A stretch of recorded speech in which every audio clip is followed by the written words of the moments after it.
नमस्कार दोस्तों, स्वागत है आपका हमारे यूट्यूब चैनल गुरुजी का स्कूल में। तो दोस्तों आज हम लेकर आए हैं आपके लिए करंट अफेयर्स की सीरीज़ जो आपको किसी भी प्रतियोगी परीक्षा में अच्छे अंक दिलाने में सहायता प्रदान करेगी। अगर आपको हमारी वीडियो अच्छी लगे तो इसे लाइक ज़रूर करें और साथ ही साथ इसे अन्य लोगों को शेयर भी करें। तो दोस्तों ये हमारे आज के प्रश्न संख्या 1, नागरिकता संशोधन अधिनियम के लिए केंद्रीय गृह मंत्रालय द्वारा कितने समय का विस्तार दिया गया है? तो इसका सही उत्तर है 3 माह। नागरिकता संशोधन अधिनियम के लिए नियम बनाने के लिए केंद्रीय गृह मंत्रालय द्वारा 3 माह का विस्तार दिया गया है। यह दूसरी बार है जब अधीनस्थ कानून की समिति ने कानून को स्थापित करने के लिए मंत्रालय के अनुरोध को मंजूरी दी है। प्रश्न संख्या 2, त्रिपुरा के मुख्य सचिव के रूप में किसे नियुक्त किया गया है? तो इसका सही उत्तर है आलोक कुमार। आलोक कुमार को त्रिपुरा का मुख्य सचिव नियुक्त किया गया है। प्रश्न संख्या 3, 2021 में भारत की बेरोजगारी दर कितने पर पहुंच गई है? तो इसका सही उत्तर है 11.9%। मई 2021 में भारत की बेरोजगारी दर तेजी से बढ़कर पिछले एक साल में उच्चतम स्तर 11.9% पर पहुंच गई है, जो अप्रैल 2021 में 7.97 थी। Centre for monitoring Indian economy के आंकड़ों में यह जानकारी दी गई है। प्रश्न संख्या 4, किसके द्वारा एग्री टेक स्टार्टअप्स के लिए 15 करोड़ रुपए का कोष स्थापित किया गया है? तो इसका सही उत्तर है ई ग्रीन्स। निवेश फर्म ई ग्रीन्स ने एग्री टेक स्टार्टअप्स के लिए 15 करोड़ रुपए का कोष स्थापित किया है। ई ग्रीन्स उन स्टार्टअप्स पर ध्यान केंद्रित करेगा जो खाद्य उत्पादन, भंडारण और परिवहन की संपूर्ण मूल्य श्रृंखला में नवोन्मेषिक तकनीकों और उन्नत व्यवसाय मॉडलों का उपयोग करते हैं। प्रश्न संख्या 5, भारत की पहली समर्पित ESG प्रणाली किसके द्वारा प्रारंभ की गई है? तो इसका सही उत्तर है धीर एंड धीर एसोसिएट्स। 1993 में स्थापित एक पूर्ण सेवा कानूनी फर्म धीर एंड धीर एसोसिएट्स ने भारत की पहली समर्पित ESG यानी एनवायरनमेंट, सोशल और गवर्नेंस कार्यप्रणाली स्थापित की है। प्रश्न संख्या 6, भारत के कितने विश्वविद्यालयों ने 2021 की टाइम्स हायर एजुकेशन के शीर्ष 200 कॉलेजों में जगह बनाई है? तो इसका सही उत्तर है 18। भारतीय विश्वविद्यालयों ने 2021 के टाइम्स फॉर एजुकेशन यानी THE the Asian university ranking में शीर्ष 200 में जगह बनाई है। भारतीय विज्ञान संस्थान यानी IISc एशिया में 37वें स्थान के साथ सर्वश्रेष्ठ घरेलू संस्थान बना हुआ है। इसके बाद IIT इंदौर, IIT रोपड़ हैं। प्रश्न संख्या 7, किस राज्य सरकार द्वारा कोरोना मुक्त गांव प्रतियोगिता की घोषणा की गई है? तो इसका सही उत्तर है महाराष्ट्र। महाराष्ट्र सरकार द्वारा कोरोना मुक्त गांव प्रतियोगिता की घोषणा की गई है, जहां प्रत्येक राजस्व जिले के 3 गांवों को 50 लाख तक के पुरस्कारों से सम्मानित किया जाएगा।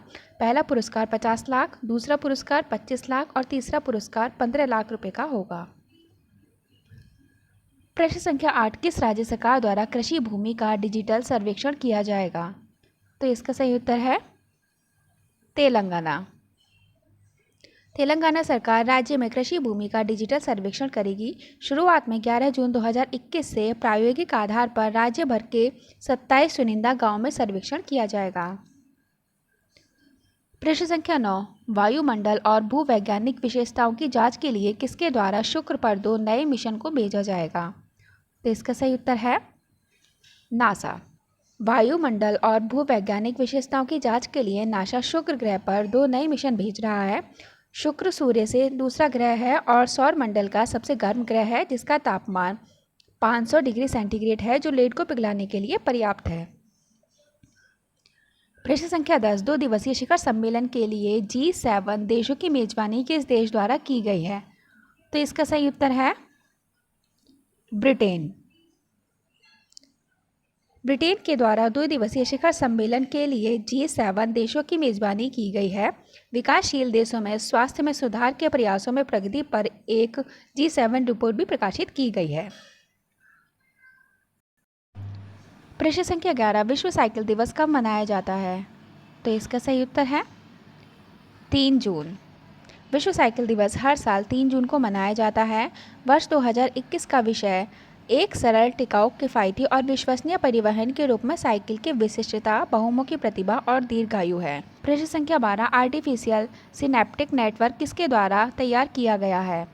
तो इसका सही उत्तर है Jawaharlal Nehru centre for advance scientific research द्वारा। Jawaharlal Nehru centre for advance scientific research के वैज्ञानिकों ने एक आर्टिफिशियल सिनेप्टिक नेटवर्क बनाने का यह दृष्टिकोण तैयार किया है। प्रश्न संख्या 13, टेनेंसी एक्ट की मंजूरी किसके द्वारा दी गई है? तो इसका सही उत्तर है केंद्रीय मंत्रिमंडल। केंद्रीय मंत्रिमंडल ने मॉडल टेनेंसी एक्ट को मंजूरी दी है। मॉडल टेनेंसी एक्ट का उद्देश्य देश में एक जीवंत, टिकाऊ और समावेशी किराए के घर का बाजार बनाना है। प्रश्न संख्या 14, कैबिनेट में खनिज संसाधनों के सहयोग के लिए भारत ने किस देश के साथ समझौता किया है? तो इसका सही उत्तर है अर्जेंटीना। कैबिनेट ने खनिज संसाधनों के सहयोग के लिए भारत और अर्जेंटीना के बीच हस्ताक्षर किए जाने वाले समझौते को मंजूरी दी है। इसका उद्देश्य भारत के ऊर्जा सुरक्षा लक्ष्यों को सुगम बनाना है और इसमें रणनीतिक खनिजों और भविष्य के निवेशों के लिए संयुक्त उद्यम स्थापित करना शामिल है। प्रश्न संख्या 15, इजराइल के राष्ट्रपति के रूप में किसे चुना गया है? तो इसका सही उत्तर है इज़ाक हर्ज़ोग। यहूदी एजेंसी के अध्यक्ष और लेबर पार्टी के पूर्व प्रमुख इज़ाक हर्ज़ोग को इजराइल के 11वें राष्ट्रपति के रूप में चुना गया है। तो दोस्तों, आज के प्रश्नों की श्रृंखला हमारी यहीं समाप्त होती है। अगर आपको हमारी ये वीडियो अच्छी लगे तो इसे लाइक ज़रूर करें और साथ ही साथ इसे अन्य लोगों को शेयर भी करें। दोस्तों, घर पर रहिए, सुरक्षित रहिए और सरकार के निर्देशों का पालन करते रहिए। धन्यवाद।